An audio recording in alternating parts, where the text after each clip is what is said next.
Hare Krishna. Let's go to Bishnupur. নমস্কার বন্ধুরা, সবাই কেমন আছেন? তো আজকে আমি আপনাদের সামনে একটা ঐতিহাসিক ভ্রমণের গল্প তুলে ধরবো।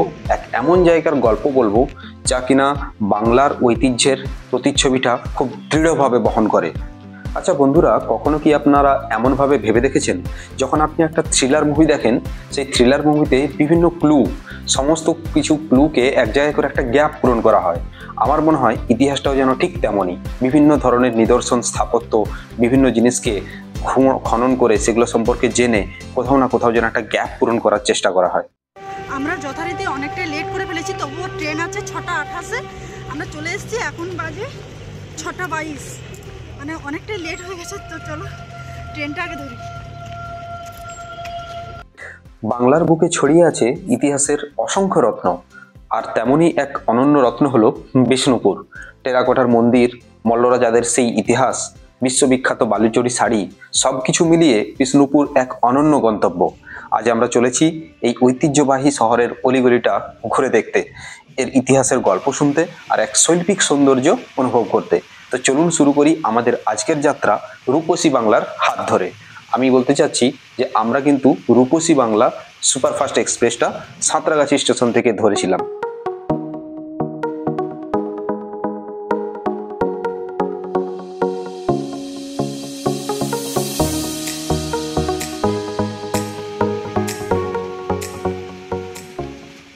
ভ্রমণ পিপাসু বাঙালি, পকেটে নেই টাকা, কিন্তু দুনিয়াটা পুরো নকশা।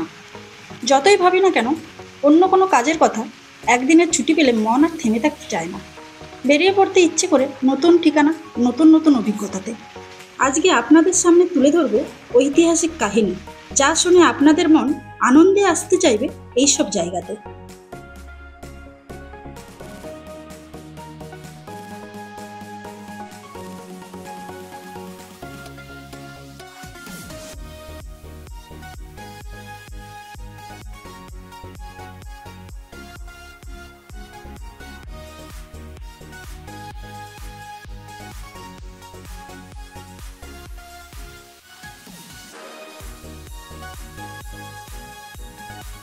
আপনি যতই যাই বলুন না কেন, সুপারফাস্ট ট্রেনে যখন আপনি বসবেন আর ট্রেনটা যখন দ্রুত গতিতে দৌড়বে, তখন সেই ফিলিংসটাই আলাদা হয়। ট্রেনটা ছাড়ার কথা ছিল কটায়? 6:28, কিন্তু ছাড়লো কটায়? ঠিক 7:03 বাকি। দেরি করে ছাড়ার জন্য ট্রেনটা দ্রুত গতিতে দৌড়াচ্ছিল। গতিবেগ ছিল ঘন্টায় 120 কিলোমিটার।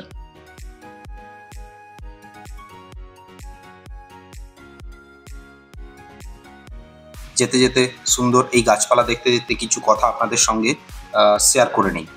তো আপনারা যখন বিষ্ণুপুর আসবেন, তখন সাঁতরাগাছি স্টেশন থেকে এই রূপসী বাংলা সকাল 6:28 ছাড়ে। তো এটা আপনারা ধরতে পারেন, খুব ভালো একটা টাইমিং। আর ট্রেনের টিকিট আপনারা স্টেশনে এসেও কাটতে পারেন, নতুবা ইউটিএস মোবাইল অ্যাপ্লিকেশন সবার ফোনেই আছে, সেখান থেকেও কাটতে পারেন। কিন্তু ইউটিএস থেকে টিকিট কাটবার সময় আপনারা মনে রাখবেন, মেল বা এক্সপ্রেসের জায়গায় আপনারা সুপারফাস্ট এক্সপ্রেসটা অবশ্যই সিলেক্ট করবেন, নাহলে কিন্তু বিভিন্ন সমস্যার সম্মুখীন হবেন। তো আমরা এসে পৌঁছালাম খড়গপুরে, আর এখানের এই অভিজ্ঞতাটা একটু শুনে নিই।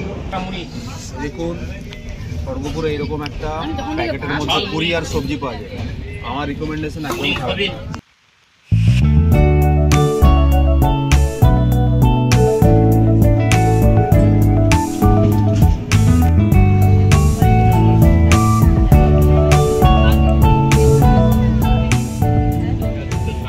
ট্রেনের জানালা দিয়ে চোখে পড়ল সবুজ মাঠ, ছোট ছোট নদী, গ্রামের সেই সহজ সরল জীবনযাত্রা। আর স্টেশনগুলোতে চা, সিঙ্গাড়া, পুরি, সবজি বিক্রেতাদের হাঁক ডাক, সব মিলিয়ে এক অন্যরকম পরিবেশ। প্রায় 3-4 ঘন্টা জার্নির পর আমরা এসে পৌঁছালাম বিষ্ণুপুর স্টেশনে। আর সেখানে নেমেই চারদিকে যা দেখলাম, তো স্টেশনেই বিভিন্ন রকমের প্রতিচ্ছবি তারা দিয়ে রেখেছে। সেখানে নামলেই আপনারা যে সেই অ্যাম্বিয়েন্সটা, সেই যে ফিলিংসটা, সেটা আপনারা অনুভব করতে পারবেন। তো সব মিলিয়ে ট্রেনের জার্নিটা ছিল খুবই সুন্দর। তো আমরা অবশেষে চলে এলাম বিষ্ণুপুর স্টেশনে।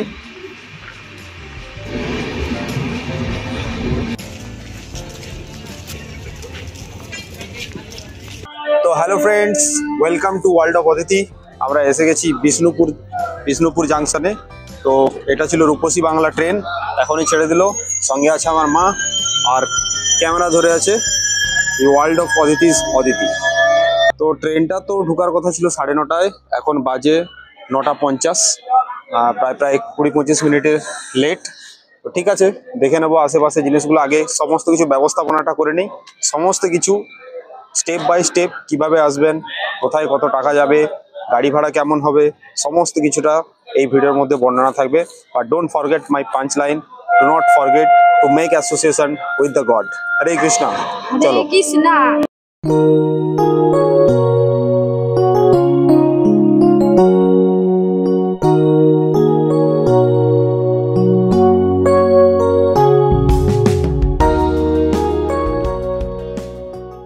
তো বন্ধুরা, আপনারা স্টেশন চত্বরেই অটো বা টোটো পেয়ে যাবেন, আর মূল্য হচ্ছে যে ঘন্টায় 200 টাকা করে। এটা মাথায় রাখবেন, ঘন্টায় 200 টাকা। আমরা সবাই কিন্তু টোটোতে উঠে গেছি আর এটা রিজার্ভ করে নিচ্ছি আমরা, ঘন্টা হিসেবে চুক্তি। তো চলো যেতে যেতে রাস্তায় কিছু মন্দির করে সবাই দেখো। তো আমরা পৌঁছে গেছি রাসমঞ্চের কাছে, আর এই রাসমঞ্চের কাছে কিন্তু সরকারি টিকিট কাটার জায়গা রয়েছে, মাত্র 25 টাকা টিকিটের দাম, আর সেই সঙ্গে রয়েছে অনেকগুলো মন্দির ঘুরে নেওয়ার সুযোগ। কিন্তু যে জিনিসটা আপনাদেরকে বলার সেটা হলো, আপনারা কিন্তু অনায়াসেই 2 ঘন্টার মধ্যে সমস্ত কিছুই কমপ্লিট করতে পারবেন যদি না বেশি সময় ব্যয় করেন। তো সেই দিকটা একটু মাথার মধ্যে রাখবেন। বন্ধুরা, আমাদের প্রথম গন্তব্য হচ্ছে এই রাসমঞ্চ। এটি 1600 সালে মল্লরাজ বীর হাম্বির তৈরি করেছিলেন। এক সময় এখানে রাধাকৃষ্ণের বিগ্রহ রাখা হতো, মানে ভেতরে যে গর্ভগৃহটা রয়েছে। এখন এখানে কিছু নেই, এখন সব রাস উৎসবের সময় এগুলো করা হয়। এর গম্বুজ ও টেরাকোটা কিন্তু সত্যি মানে অসাধারণ, আর একটা পিরামিড এর মধ্যে একটা লুক আছে। কিন্তু আপনারা মন্দির সম্পর্কে সমস্ত ডিটেলস সামনে যে ফলকনামাটার ভিডিওতে দেখলেন, ওখানে গিয়ে আপনারা পড়ে ভালো করে বুঝতে পারবেন। দারুণ দারুণ, ছোট ছোট পাতলা পাতলা ইট দিয়ে তৈরি হয়েছে এই সৌধটি। পোড়ামাটি ইট দিয়ে, আর তার থেকে বড় কথা পুরো ভুলভুলাইয়ার মতো ভেতরে ঢুকে চলে এসো। এই রাসমঞ্চটির এই দেখুন ভিতরে একটি গর্ভগৃহ রয়েছে।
তো বন্ধুরা, কেমন দেখলেন বলুন এই রাসমঞ্চ? আমার তো দারুণ লাগলো। আর তখনকার মানুষের কি ধরনের ব্রিলিয়ান্সি ছিল সেটা এসব দেখলেই বোঝা যায়। So there were some first class people. আর এটি হচ্ছে যে দলমাদল কামাল, এটি মল্লরাজাদের সামরিক শক্তির একটা অন্যতম নিদর্শন যাকে বলে। তো দলমাদল কামান কিন্তু বিশাল আকৃতির এবং লোহার তৈরি, এত বছর পরেও কিন্তু এটি একদম অক্ষত অবস্থায় রয়েছে, যা সেই সময়ের লৌহ শিল্প আর যুদ্ধ কৌশলের উৎকর্ষতা প্রকাশ করে, নয় কি? আপনারাই বলুন। এটি হলো বিষ্ণুপুরের মন্দিরগুলোর মধ্যে অন্যতম রহস্যময় আর শক্তিধর স্থান, যেটা কিনা ছিন্নমস্তা মন্দির। দেবী ছিন্নমস্তা হলেন আত্মার শক্তির এক রুদ্র রূপ, যিনি শিরচ্ছেদ করে নিজ রক্ত ভক্ত ও যোগিনীদের দান করেন, যার প্রতীকী অর্থ কিন্তু আত্মত্যাগ, শক্তি ও সৃষ্টির প্রবাহ। এই মন্দিরের চারপাশের পরিবেশটা না একদমই অন্যরকম, একটা অলৌকিক শক্তির অনুভূতি পাওয়া যায়। এই চত্বরটি হলো জোড়শ্রেণী মন্দিরের সামনের একটি চত্বর। এখানে কিন্তু শুক্রবার দিন এই জায়গাটা বন্ধ থাকে, মন্দিরটা বন্ধ থাকে না, কিন্তু এই চত্বরে কিছুই থাকে না। কিন্তু শনিবার দিন এখানে সাঁওতাল নাচ প্লাস হাটও বসে, আপনারা আসতে পারেন। আর এই সমস্ত স্মারকলিপিতে দেখুন, আমি কিন্তু সমস্ত কিছু তুলে ধরেছি, মন্দির সম্পর্কে বিভিন্ন রকম কথা এইখানে কিন্তু তুলে ধরা আছে। আপনারা এইটা পজ করে, ভিডিওটা পজ করে সমস্ত কিছু দেখতে পারবেন। তো যাই হোক, এই যে মন্দিরটা আপনারা দেখছেন, এটি হচ্ছে যে জোড় শ্রেণী মন্দির বলা হয়। এটি মূলত কিন্তু 3টি মন্দির নিয়ে গঠিত, একটা বড় আর 2টা ছোট মন্দির, যা 1726 সালে রাজা গোপাল সিংহ নির্মাণ করেছিলেন। তো বিষ্ণুপুর ভ্রমণে এলে এই সমস্ত মন্দিরগুলো কিন্তু একটা মানে কি বলবো আলাদাই, মানে দেখার অনুভূতি একটা আলাদাই। আপনারা যদি স্থাপত্য, ভাস্কর্য, শিল্পকলা যদি পছন্দ করে থাকেন তাহলে আপনাদের অবশ্যই ভালো লাগবে। যেমন আমার মাও এখানে খুব সুন্দরভাবে এগুলো ঘুরে ঘুরে দেখছিল। আপনারাও চাইলে কিন্তু সুন্দরভাবে সময় কাটাতে পারবেন। খুব খুব খুব সুন্দর লাগবে। এত জিনিসপত্র মানে মন্দিরের উপরে খোদাই করা আছে, আপনি সেই ফিলটা, সেই অনুভূতিটা আপনি করতে পারবেন। মন্দিরের সামনে দাঁড়িয়ে আপনি কিন্তু যদি চিন্তা করেন যে অতীতের সেই মল্ল রাজা, তাদের যে একটা সমৃদ্ধশালী নগরী, সেই সমস্ত জিনিসগুলো আপনাদের সামনে কিন্তু মানে আপনারা সেগুলো কল্পনা করতে পারেন।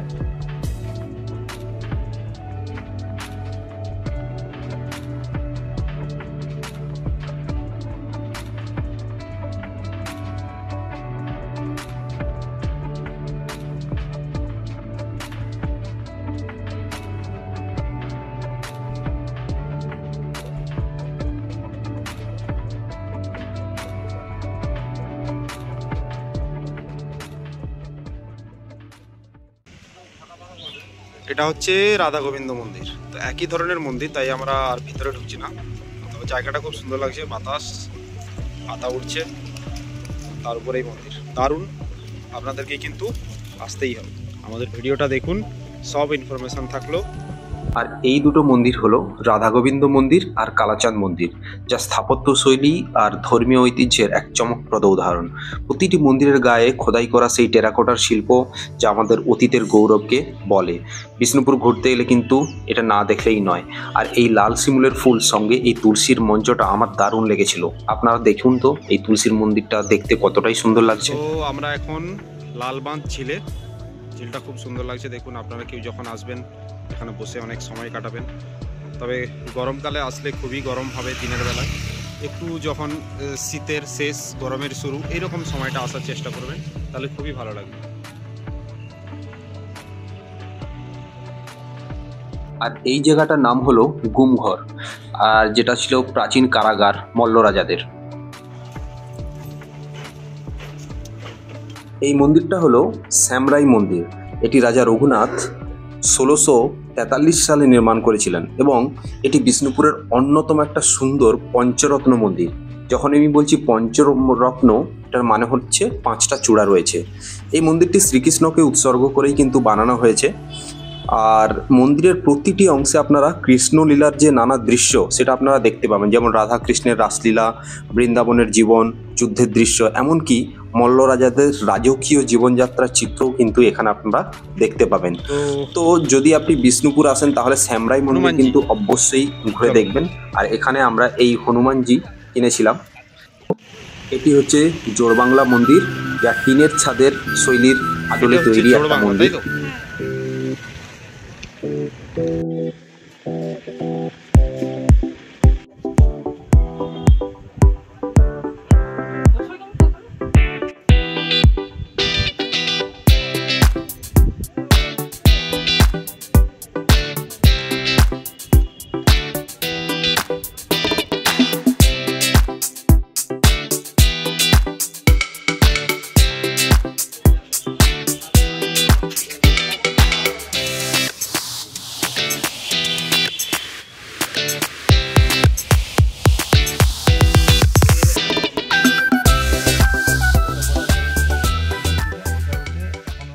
এটি একটি রথ, যা কিনা একটানা একটা পাথরকে কেটে তৈরি করা হয়েছে, যা সত্যি বিস্ময়কর।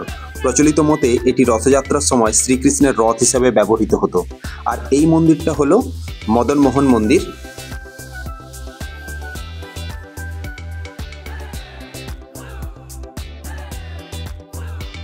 তো বিষ্ণুপুরের মানুষের কাছে এই মন্দিরটা শুধু একটা স্থাপত্য নয়, এক আধ্যাত্মিক কেন্দ্রও বটে। শ্রীকৃষ্ণের মদনমোহন রূপ এর উপাসনার জন্য বিখ্যাত। কথিত আছে মল্ল রাজারা যখন কোনো বিপদের সম্মুখীন হতেন তখন শ্রীকৃষ্ণ স্বয়ং তাদের রক্ষা করতেন। বিশেষ করে দালমাদাল কামান সম্পর্কিত কাহিনীতে আমি যেটা বললাম যে মদনমোহনজি কামান চালিয়ে নাকি বিষ্ণুপুরকে মারাঠা আক্রমণ থেকে রক্ষা করেছিলেন। তো মন্দিরের সবচেয়ে আকর্ষণীয় জিনিসটা হলো টেরাকোটা খোদাই করা দেওয়াল, যেখানে রামায়ণ, মহাভারত, কৃষ্ণলীলার যুদ্ধের দৃশ্য সমস্ত কিছু বর্ণিত হয়েছে। আজও এখানে প্রতিটি সন্ধ্যায় আরতি হয়। আর এখানকার প্রতিটি ইঞ্চি যেন এক একটি গল্প বলে, প্রতিটি ইঁট যেন এক একটি গল্প বলে। আর এই গাছটা আমার খুব সুন্দর লেগেছিল, তাই আমি একটা ভিডিও বানিয়ে নিয়েছিলাম। তো ফেরার পথে আমি আপনাদেরকে বলি, বিষ্ণুপুর শুধু একটি স্থান নয়, এটি একটি ঐতিহ্যের শহর, যেখানে প্রতিটি ইঁট, প্রতিটি মন্দির, প্রতিটি শিল্পকর্ম এক বিশাল ইতিহাসের সাক্ষী। মল্ল রাজাদের গৌরব, টেরাকোটার অপরূপ কারুকার্য, কৃষ্ণ ভক্তির সেই আবহ আর রহস্যময় স্থাপত্য, সব মিলিয়ে বিষ্ণুপুর কিন্তু এক অনন্য ভ্রমণ গন্তব্য। তো আপনাদেরও যদি ইতিহাস, সংস্কৃতি আর শিল্প ভালো লাগে, তাহলে বিষ্ণুপুর ভ্রমণ আপনার মাস্ট ভিজিট তালিকায় অবশ্যই থাকতে হবে। আমি আশা করি ব্লগটা আপনাদের ভালো লেগেছে, আর যদি ভালো লেগে থাকে লাইক, কমেন্ট আর সাবস্ক্রাইব করতে ভুলবেন না। দেখা হচ্ছে পরের ব্লগে কোনো একটা নতুন জায়গায়, কোনো একটা নতুনভাবে। তো ততদিন সুস্থ থাকুন। শ্রীকৃষ্ণের কাছে এই প্রার্থনা করি সবার স্বাস্থ্য যাতে ভালো থাকে, কারণ স্বাস্থ্যই কিন্তু সম্পদ। চলুন টাটা, সবাই সুস্থ থাকবেন, সবাই ভালো থাকবেন।